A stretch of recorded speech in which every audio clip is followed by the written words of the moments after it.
वहीं फिरोजाबाद, नमस्कार, आर्या न्यूज देख रहे हैं आप और मैं आपके साथ अलका सिंह। बुलेटिन में आपका स्वागत है। वहीं फिरोजाबाद पुलिस प्रशासनिक अधिकारी के बीच शांतिपूर्ण ढंग से नमाज अता की गई। पुलिस प्रशासन चाक चौबंद व्यवस्था बनाए हुए थी। फिरोजाबाद में ईद उल जुहा की नमाज शांतिपूर्ण ढंग से ईदगाह और सभी शहर के प्रमुख मस्जिदों में अता की गई। शहर की प्रमुख ईदगाह में भी पुलिस प्रशासन के अलावा आला अधिकारी मौजूद रहे और शांतिपूर्ण तरीके से नमाज अता की गई।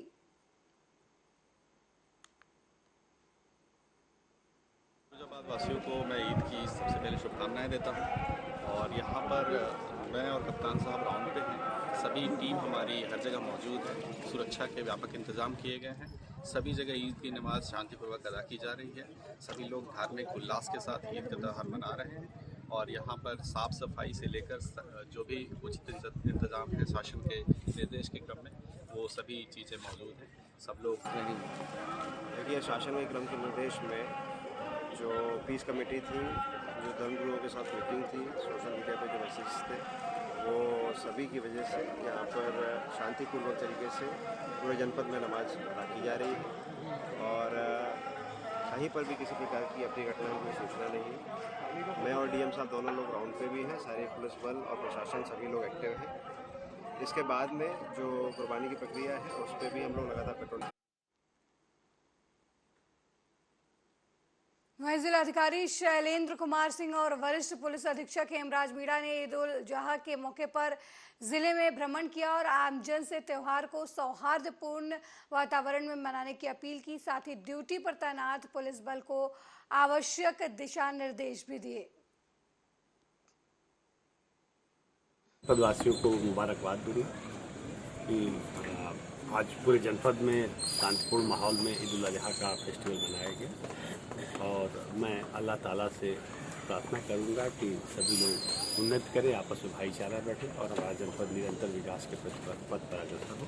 ये हमारी कामना है। सर, 3 दिन कुर्बानी का ये चलेगा पर्व, तो क्या अपील करना चाहेंगे? देखिए, जो कुर्बानी का है उसकी ऑलरेडी तैयारियां पूरी की जा चुकी हैं। बस लोगों से अपील यही है कि खुले में कुर्बानी न करें, जो निर्धारित स्थल है वहीं पर कुर्बानी करें और जिससे आम लोगों को किसी भी तरह की कोई दिक्कतें न हो। जहाँ तक सफाई आदि की व्यवस्था है उसके लिए ऑलरेडी पूरी व्यवस्था की जाए।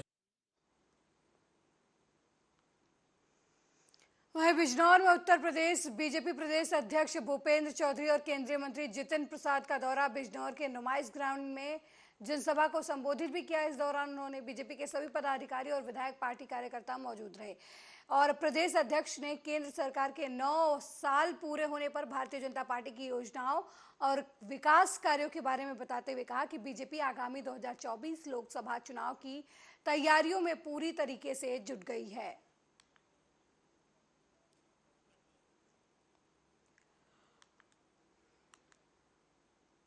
वहीं मुरादाबाद जिले के मुढ़ा पांडे के काशीपुर अलीगंज मार्ग पर गांव के लोगों ने उस वक्त हड़कंप मच गया जब एक आइसर कैंटर ने 2 बाइक सवार व्यक्तियों को रौंद दिया। दोनों की मौके पर ही मौत हो गई।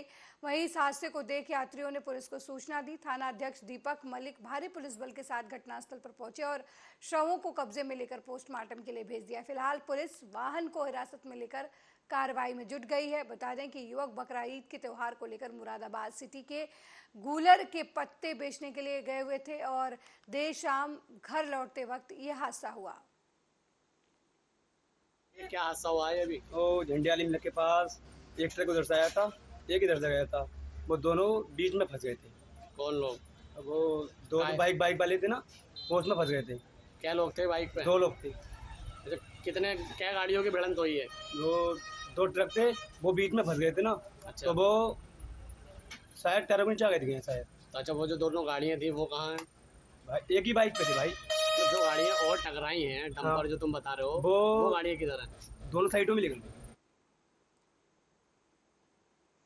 वहीं पूरे देश में आज ईद का त्योहार पूरे अदब और इबादत के साथ मनाया जा रहा है। सुबह से ही नए कपड़ों में लोग अपने बच्चों को लेकर ईदगाह और मस्जिदों में नमाज के लिए जाते हुए नजर आ रहे हैं। आगरा में शाही ईदगाह, जामा मस्जिद और ताजमहल सहित तमाम मस्जिदों में लोगों ने नमाज अता कर अमन चैन की दुआएं मांगी और इस दौरान पुलिस प्रशासन सतर्क नजर आया। मस्जिदों के आसपास भरपूर सफाई व्यवस्था के साथ सुरक्षा के लिहाज से पुलिस फोर्स तैनात नजर आई। शाही ईदगाह पर पुलिस कमिश्नर जतिंदर सिंह और जिलाधिकारी नवनीत चहल ने नमाज पढ़ने आए अकीदतमंदों के गले लगकर ईद उल जुहा की मुबारकबाद दी। की नमाज थी यहाँ ईदगाह पे। सबसे पहले मेन जो हमारी ईदगाह है रकाबगंज की, उसमें नमाज अदा की जाती है और उसके बाद जमा मस्जिद में, और बाकी जो हमारे पूरे कमिश्नरेट की जो ईदगाह हैं और मस्जिदें हैं वहाँ नमाज अदा की जाएगी और 3 दिन तक कुर्बानी चलती है। हमारा सभी जनपद वासियों से यही अपील है और यही आग्रह है कि इस त्यौहार को बड़े हर्षोल्लास से और सौहार्दपूर्ण वातावरण में मनाएं और सभी लोगों से हमारी अपील है और हमारे एडमिनिस्ट्रेशन के सभी लोग, पुलिस की एडमिनिस्ट्रेशन के लोग पूरी तरह मुस्तैद हैं, तैयार हैं और जो भी हमारे बाकी डिपार्टमेंट हैं जिनको इसमें साफ सफाई करनी होती, ईद की नमाज थी। वहीं फिरोजाबाद शहर की बिजली व्यवस्था सुधारने की पहल लगभग 60 करोड़ की लागत से होने जा रहे कार्य की सदर विधायक मनीषा असीजा, वक्त मेयर कमानी राठौर और पार्षद ने रखी आधारशिला। क्या कुछ कहा सदर विधायक मनीष असीजा ने, देखिए। के लिए और जो इंफ्रास्ट्रक्चर है बिजली का, उसको सुदृढ़ करने के लिए और इंफ्रास्ट्रक्चर को भी 2 भागों में मानकर, एक कि हमें नागरिकों की सुविधा हो, 2 उस सुविधा को देने वाला जो विभाग है उसको भी नुकसान ना, क्योंकि देखिए इस दुनिया में अगर से अस्तित्व नहीं होगा तो कभी कोई सेवा नहीं हो सकती। विद्युत विभाग जहाँ पर लगातार इतनी अच्छी बिजली दे रहा है, वहीं पर उसको उसका अगर वापस रिटर्न नहीं मिलेगा तो वो आगे सुविधाओं को बरकरार नहीं कर पाएगा। करीब करीब 500 किलोमीटर केबल डलेगी, 3700 करीब खंबे लगेंगे, कई नए फीडर निकलेंगे जो बिजली घर हैं, जैसे हाफसाबाद का है या ये मथुरा नगर का एसएन फीडर है, एसएन सब स्टेशन है, इस पर फीडर निकलेंगे। उधर हाफसाबाद में 5-4 नए फीडर निकलेंगे, जिसमें उर्दू नगर है, रामगढ़ है और अजमेरी गेट है, बाईपास है। तो इससे क्या होगा कि हमारे फॉल्ट कम होंगे, हमारी दुर्घटनाओं से भी बचाव होगा, उपभोक्ताओं को अच्छी बिजली मिलेगी। इसके साथ साथ डिपार्टमेंट। वहीं मुरादाबाद की बिलारी नगर पालिका परिषद के तहत आने वाले आइडिया ग्राउंड में इस नुमाइश का आयोजन किया जा रहा है, जिसमें काफ़ी संख्या में दुकानें लगी हुई नजर आ रही हैं। वहीं बात की जाए बच्चों के झूले भी नुमाइश में नजर आए। शेफाली सिंह ने बताया कि कैसे नुमाइश जैसे युवाओं को नई सीख और जागरूकता युवाओं के बीच रहती है। गर्मियों की छुट्टियां हुई, कल से ईद का त्यौहार भी है और आजकल जैसे कहते हैं ना, एक मोबाइल का ज़माना आ गया है, तो बच्चे बाहर नहीं निकलना चाहते, मैदानों में नहीं निकलना चाहते। इस तरीके से ये जो मेले होते हैं, जो प्रदर्शनियां होती हैं, ये हमारी संस्कृति से और हमारी धरती से हमारे बच्चों को जुड़ा के रखती हैं। इसमें बच्चे बाहर निकल रहे हैं, आउटडोर एक्टिविटी करते हैं, झूलों का आनंद लेते हैं।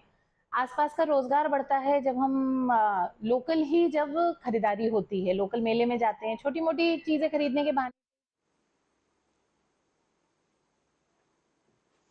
वहीं रायबरेली में हर्षोल्लास के साथ शुरू हुए बकरीद का त्यौहार पुलिस और प्रशासनिक अधिकारियों के बीच शांतिपूर्ण ढंग से नमाज अता की गई। इस ईद उल जुहा की नमाज इस बार सड़क पर नहीं पढ़ी गई। नमाज शांतिपूर्ण ढंग से ईदगाह और सभी मस्जिदों में अता की गई है।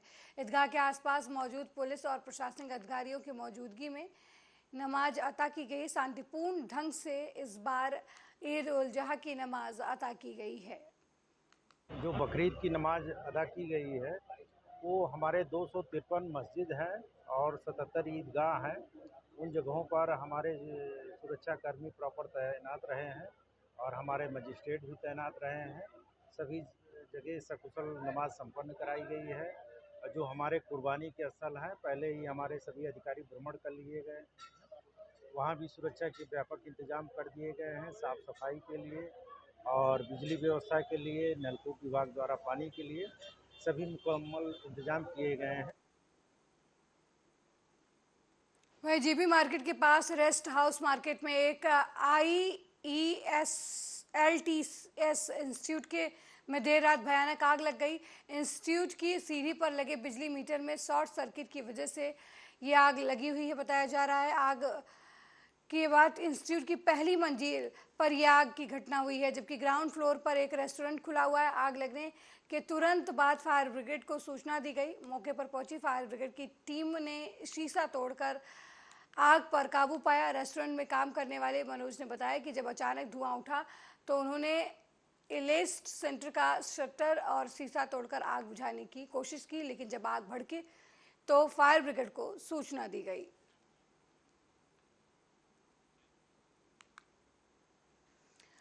वहीं हरियाणा के रेवाड़ी में बदमाशों के हौसले बुलंद होते नजर आ रहे हैं, जहां बदमाशों ने पुलिस कर्मचारी पर चाकू से हमला कर दिया। वहीं पुलिसकर्मी इस हमले में घायल हो गया है।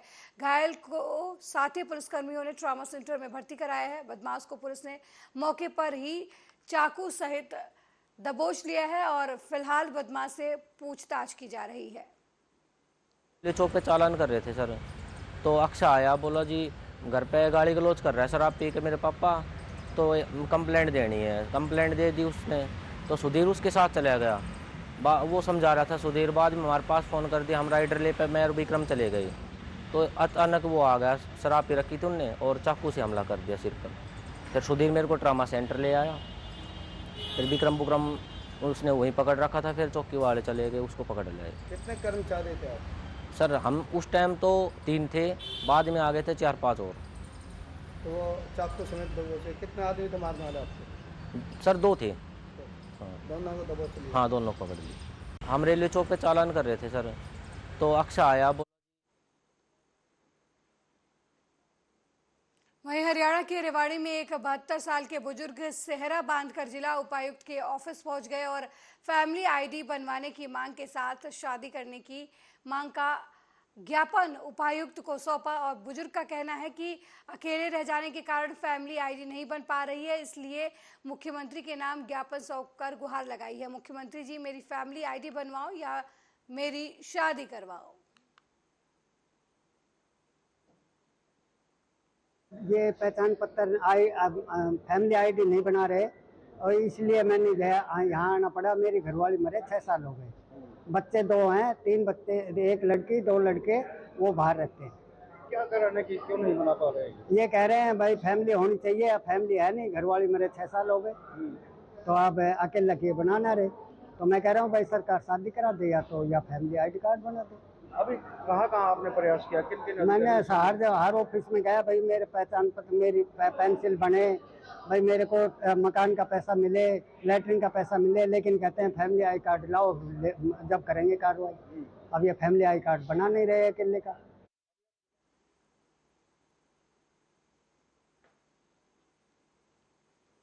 वहीं हेमंत वर्मा को आयरा इंटरनेशनल के प्रदेश अध्यक्ष के तौर पर चुना गया है। इस दौरान पत्रकारों से बातचीत करते हुए आयरा के प्रदेश अध्यक्ष हेमंत वर्मा और प्रदेश महासचिव विमल चंद जैन ने कहा कि पत्रकारों को सुरक्षा और संरक्षण प्रदान करना आयरा का उद्देश्य है। मेरी नियुक्ति आयरा प्रदेश अध्यक्ष के तौर पर हुई है। आयरा एक अंतर्राष्ट्रीय संगठन है, इसका पूरा नाम आयरा इंटरनेशनल रिपोर्टर एसोसिएशन है, जो पूरे वर्ल्ड स्तर पर पत्रकारों की सेफ्टी और सुरक्षा के लिए पूरे विश्व स्तर पर कार्य करती है। जी, ये छत्तीसगढ़ में कब से लागू हुई है, कब से इनका संगठन जो है बनी है? छत्तीसगढ़ में आयरा विगत 9 वर्षों से कार्य कर रही है। इसके पहले भी कार्यकारिणी थी, क्योंकि अभी नई नियुक्ति हम लोगों की हुई है। मैं प्रदेश अध्यक्ष नियुक्त हुआ हूँ और हमारे साथ भाई विमल जैन जी, इनकी नियुक्ति प्रदेश महासचिव के तौर पर हुई है। तो आयरा एक तरह से देखा जाए तो नया नहीं है छत्तीसगढ़ के लिए, पुरानी संगठन। वहीं कटनी जिले के स्लिमनाबाद तहसील में सद्भावना भाईचारे के साथ नमाज अता की गई। इस दौरान राजस्व अमला और पुलिस बल तैनात रहा। बारिश को देखते हुए ईदगाह की जगह मस्जिद में बकरीद की नमाज अता की गई और देश में अमन, चैन, शांति, भाईचारा हमेशा बना रहे, इसकी दुआ मांगी गई।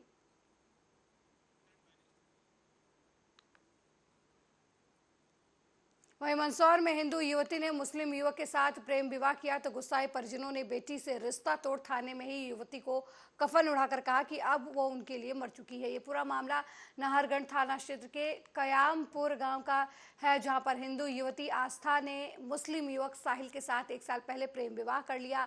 मामले में युवती के पिता ने नाहरगढ़ थाने में बेटी के गुमशुदगी की शिकायत दर्ज कराई थी।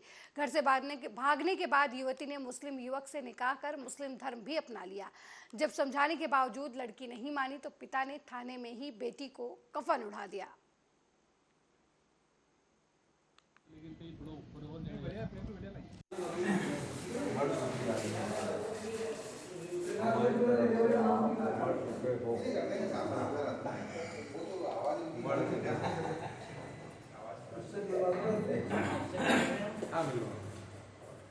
ये लड़की एक मुसलमान के साथ भग गई है। इसने हिंदू समाज को बदनाम किया है। इसके लिए आज ये हमारे हिंदू समाज के और परिवार के लिए मर गई है। कलंकित बालिका हो या कफन का टुकड़ा इसको, और ये आज से हमारे लिए खत्म। गोविंद सोनी निवासी कयामपुर।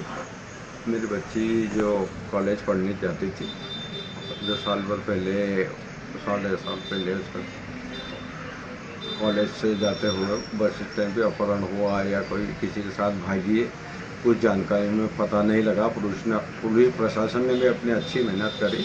बाकी शर्त है कि वो 1.5 साल बाद अपना वकील लेके नाहरगढ़ थाने में प्रस्तुत हुई और मुस्लिम युवक से मैं लव करती हूँ ऐसा उसने अपने कागज पेश किए, जो मेरे को मान्य नहीं है, ना समाज को मान्य नहीं है, धर्म को मान्य में।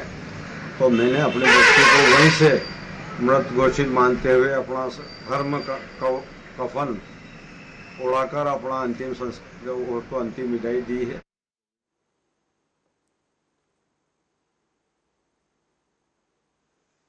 वहीं चुनावी साल में मध्य प्रदेश के मुख्यमंत्री भारतीय जनता पार्टी की सरकार और अपनी सत्ता बचाने के लिए बहनों के सामने अपनी झोली फैलाकर अभयदान मांगते हुए नजर आए। इस कार्यक्रम में करोड़ों रुपए खर्च किए गए। बसों के जरिए दूर दूर से लाडली बहनों को नवीन मंडी में कार्यक्रम स्थल पर लाया गया। क्षेत्रीय विधायक लीना जैन ने क्षेत्र के लिए सौगात मांगी तो मुख्यमंत्री ने कई भूमि पूजन और शिलान्यास किए।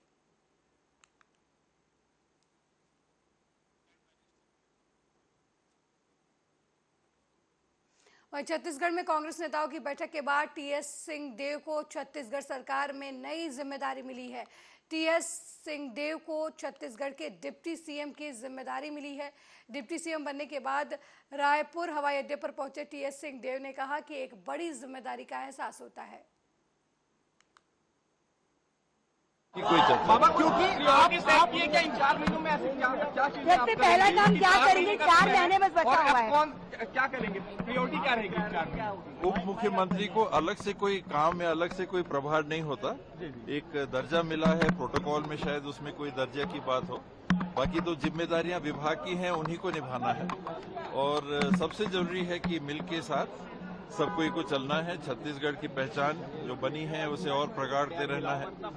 और लोगों ने जो विश्वास 2018 में दिया था उसके लिए पहल करना है कि दोबारा हम लोगों को वो विश्वास मिल सके। तो अगले चुनाव में चेहरा कमाना जाएगी। 2023 में सरकार बनती है। 2023 में चेहरा सरकार बनेगा, टीएस बाबा मुख्यमंत्री बनेंगे, क्या चेहरा रहेगा? जो जिम्मेदारी मिलेगी।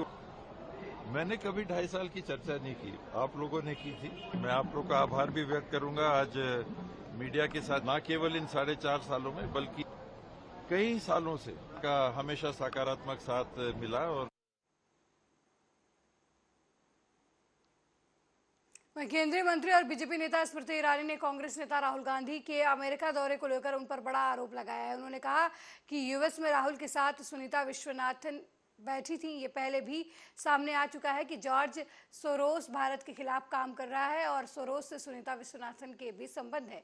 स्मृति ईरानी ने कहा कि जॉर्ज सोरोस के साथ मिलकर राहुल गांधी क्या बात कर रहे हैं, इसकी जानकारी उन्हें देश को देनी चाहिए। सोरोस के भारत विरोधी विचार किसी से छुपे नहीं हैं। ऐसे में राहुल का भारत के बाहर भारत विरोधी लोगों से मिलना क्या दर्शाता है, ये भी उन्हें बताना चाहिए। That this is not the only Soros connection. Even in Mr. Gandhi's Bharat Jodo Yatra in Karnataka, the global vice president of the Open Society Foundation, funded by Mr. George Soros, was found accompanying Shri Gandhi. What is extremely distressing is the link with the Islamic Circle of North America. Those in the public domain who will research how the registration process for NRI interaction with Mr. Gandhi in New York ensued will find contact of a gentleman, Tazim Ansari, that this is not the only.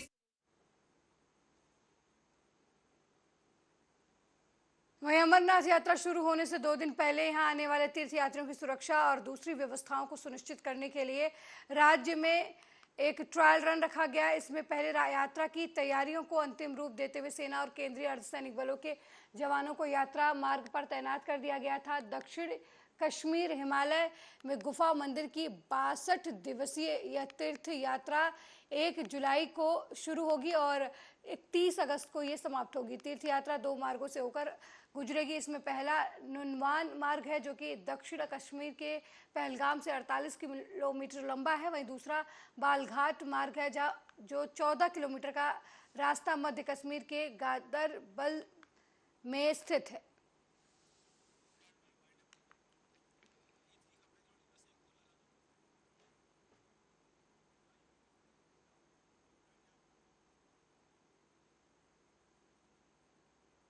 मेरे साथ इस bulletin में फिलहाल इतना ही। देश दुनिया की तमाम खबरों को देखने के लिए देखते रहिए आर्या न्यूज़। नमस्कार।